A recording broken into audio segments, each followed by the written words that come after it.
Hai rekan-rekan, perkenalkan nama saya Setia Rukmana, saya adalah seorang dokter umum.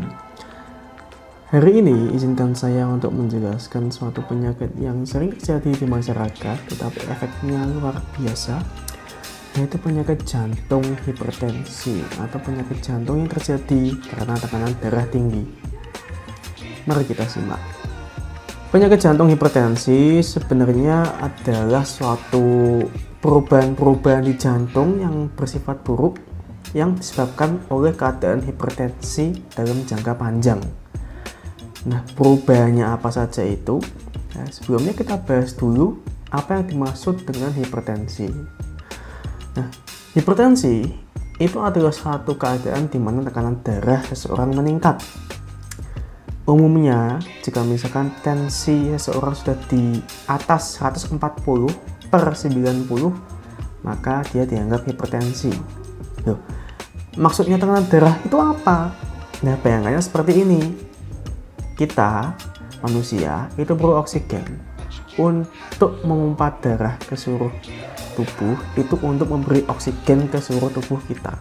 Jadi intinya darah itu dipompa, kemudian akan membawa oksigen ke berbagai macam bagian tubuh kita. Nah, yang memompa adalah jantung. Nah, kenapa perlu dipompa? Ya, biar bisa ngalir. Nah, kenapa kok orang itu tekanannya beda-beda setiap orang? Ada yang rendah, ada yang tinggi. Nah, bayangkan begini, kita itu waktu saat masih muda, pembuluh darah kita itu sangat elastis, masih luas, tidak ada yang menghambat. Seiring waktu, pembuluh darah kita di seluruh tubuh akan semakin tegang, akan terhambat oleh mungkin lemak atau mungkin ada berbagai macam hal-hal yang menyumbat tekanan darahnya, sehingga untuk mengalirkan darah itu semakin susah, maka perlu didorong lebih kuat. Maka jantung memerlukan suatu tekanan lebih tinggi agar darahnya itu bisa mengalir dengan normal ke seluruh tubuh. Nah, makanya itulah mengapa pada orang-orang yang mungkin punya berbagai macam penyakit seperti penyakit kolesterol, mungkin penumpukan lemak di pembuluh darahnya, atau yang sudah berumur di mana pembuluh darahnya sudah tegang, itu tekanan darahnya akan tinggi. Itu tujuannya untuk mengkompensasi tahanan dari pembuluh darah agar darah tetap bisa mengalir. Nah, sebenarnya pada dasarnya perubahan jantung ini tujuannya baik. Ini ya, jantung bekerja lebih keras untuk darah bisa mengalir. Permasalahannya adalah ternyata ditemukan bahwa perubahan ini di jangka panjang itu berpengaruh buruk. Mengapa bisa seperti itu? Nah, kita tahu jantung itu adalah sebuah otot. Jantung itu perlu tenaga untuk memompa darah seluruh tubuh. Nah, semakin dikit tekanan darah yang ada di tubuh manusia, maka semakin besar kerja jantung yang diperlukan untuk memompa darahnya. Maka jantung layaknya otot, dia perlu memperbaiki diri atau perlu memperkuat diri dengan cara bagaimana? Dengan cara mempertebal otot jantungnya. Nah, semakin lama, semakin tekanan darah itu semakin tinggi, maka otot jantung juga akan semakin tinggi. Pada dasarnya inilah yang menjadi masalah pada penyakit jantung hipertensi. Sebenarnya kalau misalkan jantung dia cuma menebal dan tidak ada efek sampingnya gitu, ya tidak apa-apa. Tapi kenyataannya ya ada efek sampingnya. Apa? Jadi semakin menebalnya jantung, maka jantung juga perlu tenaga lebih kuat untuk membuat dia bisa kerja dengan normal. Jantung itu pun juga suatu organ. Jantung itu perlu oksigen. Jantung sendiri itu perlu darah. Maka jantung perlu mengalirkan darah ke dirinya sendiri. Nah, awalnya saat jantung itu membesar, ya maka jumlah darah, aliran darah yang dia butuhkan juga semakin tinggi. Lama-kelamaan, pembesaran jantung ini terlalu besar sehingga jantungnya sendiri tuh dia kesusahan untuk memberi tenaga ke dirinya sendiri. Ya, intinya jantung itu dia tuh tidak kuat untuk memberikan tenaga ke dirinya sendiri. Sehingga lama-kelamaan, jika kebutuhan energi, kebutuhan oksigen, kebutuhan darah oleh jantung ini lama-lama tidak terpenuhi, bisa saja berujung ke kerusakan sel-sel jantung atau karena kekurangan oksigen ini. Nah, selain kerusakan sel-sel jantung ini, maka itu juga ada suatu gejala lain dari jantungnya itu yaitu ada gangguan irama. Seiring jantung ini dia itu membutuhkan kekurangan oksigen, kekurangan aliran darah, dia juga bisa mengalami gangguan denyut jantung yang normal. Harusnya kan denyut jantung itu dia tuh berdenyut normal, berirama yang teratur. Lama-lama salah satu manifestasi yang paling umum pada pasien jantung hipertensi ini bisa terjadi fibrilasi atrial atau jantungnya anggap saja gampangnya itu seperti hanya bergetar-getar tapi tidak memompa. Nah, ini mungkin bisa terjadi hanya sekilas atau bisa berkepanjangan, tetapi kalau misalkan terjadi berkepanjangan maka bisa beresiko sangat buruk. Nah, selain dua itu juga ada perubahan-perubahan lain seperti jantung yang dia terkena tekanan tinggi dia tuh semakin mudah untuk kaku, dan juga ada teori yang menyatakan bahwa hipertensi atau tekanan darah tinggi itu juga memperparah penyakit jantung koroner. Penyakit jantung koroner itu intinya adalah karena sumbatan lemak di pembuluh darah. Nah, ternyata ada hubungannya antara hipertensi dan juga penyakit penyumbatan lemak di jantung ini. Nah, kalau seperti itu, bagaimana gejalanya? Ya, gejalanya itu intinya seputar gejala di dada.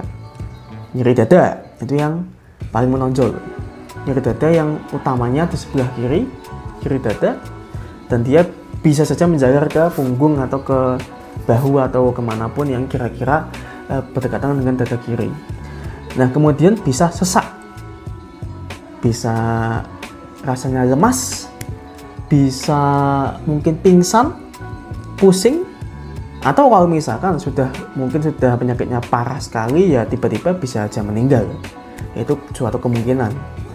Nah, tetapi gejalanya itu tidak semata-mata langsung muncul parah seperti itu.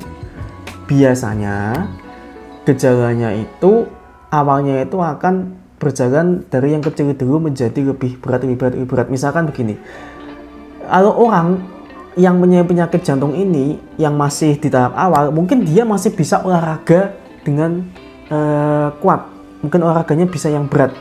Nah, setelah olahraga berat itulah terjadi mungkin nyeri dada atau mungkin sesak. Nah, seiring penyakit jantungnya itu semakin parah, nanti aktivitas yang bisa ditoleransi oleh jantung ini akan semakin rendah. Bisa saja olahraga sedang atau cuma jalan-jalan saja langsung sesak. Lama-lama kalau sudah parah sekali, bahkan duduk istirahat aja sudah kadang-kadang merasa sesak. Ya kalau sudah sangat parah sekali ya mungkin bisa sampai orangnya pingsan atau mungkin tiduran aja dia langsung kesesaan. Nah, maka gejala penyakit jantung ini sebenarnya itu menonjolnya tuh hanya jika misalkan penyakitnya sudah parah. Perlu diingat bahwa tensi sendiri itu, hipertensi itu sebenarnya tidak bergejala. Hanya pada saat sudah jadi komplikasi yang berat seperti penyakit jantung inilah akan terjadi berbagai macam gejala dan tanda. Nah, makanya itulah perlunya kita untuk melakukan pemeriksaan secara berkala. Ya tentu karena penyakit jantung hipertensi maka harus mengecek tekanan darah secara berkala. Direkomendasikan mungkin ya 1-2 bulan sekali lah. Setidaknya jika misalkan para rekan-rekan ini mempunyai suatu mengikuti program Prolanis atau mungkin kontrol rutin ke Vaskes, puskesmas atau klinik, ya silahkan dilanjutkan. Nah, tapi intinya kita tuh yang paling baik itu tetap mengecek tekanan darah secara berkala.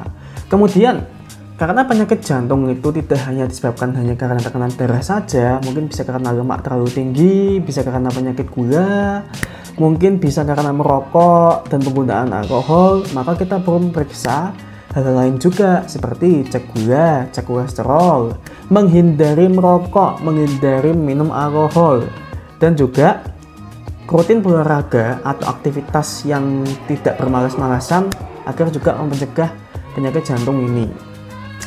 Kalau misalkan sudah parah, biasanya tuh nanti dokter akan merujuk ke dokter jantung untuk diperiksa seperti namanya ekokardiografi atau anggap aja USG untuk jantung begitulah.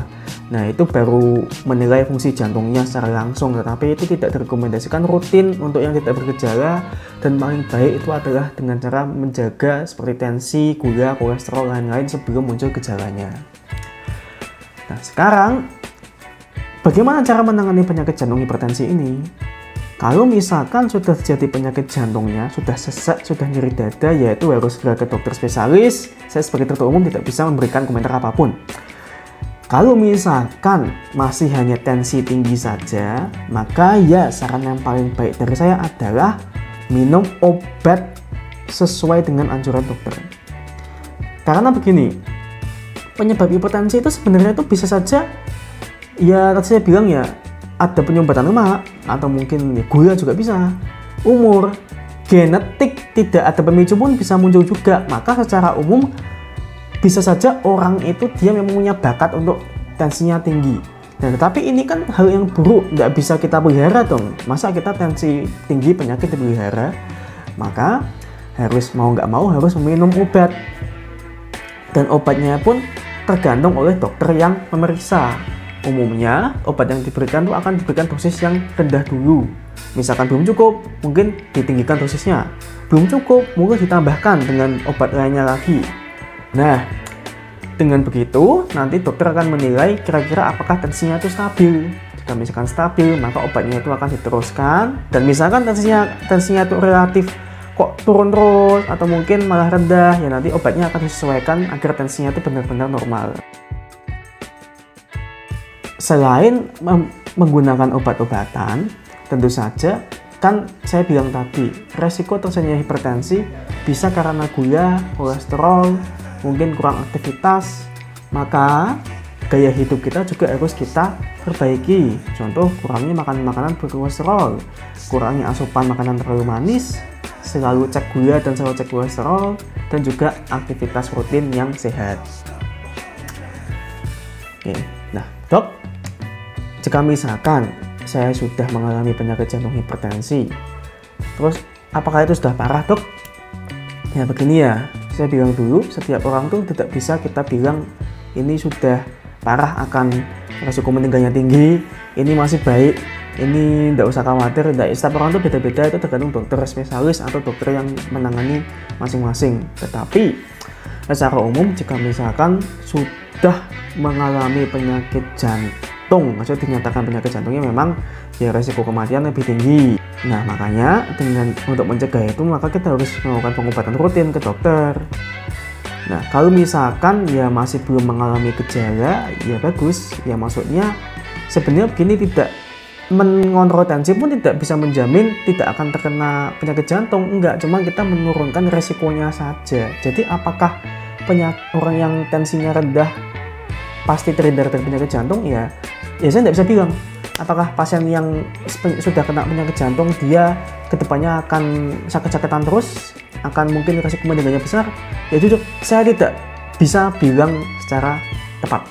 Itu semua harus disesuaikan dengan resiko masing-masing. Mungkin ada resiko faktor resiko penyerta lain seperti ada penyakit gula, kolesterol, itu kan juga harus dipertimbangkan. Nah maka inti yang ingin saya sampaikan di video ini adalah sebelum terjadi suatu penyakit yang berat atau komplikasi yang berat, maka cegahlah resiko-resiko dari penyakit itu. Contoh, karena saya membahas penyakit jantung hipertensi, maka kontrol tensinya agar tercegah terjadi penyakit jantungnya itu. Dan tentu tidak hanya tensi saja, jika misalkan ada gula, ada kolesterol, maka harus dikontrol juga. Karena sekali lagi, penyakit jantung tidak hanya disebabkan oleh tensi tinggi saja. Jadi itu sekian yang bisa saya sampaikan. Saya harap rekan-rekan di sini semuanya selalu sehat. Dan jika misalkan ada pun yang kurang sehat, maka segera periksakan ke dokter. Terima kasih dan sampai jumpa lagi.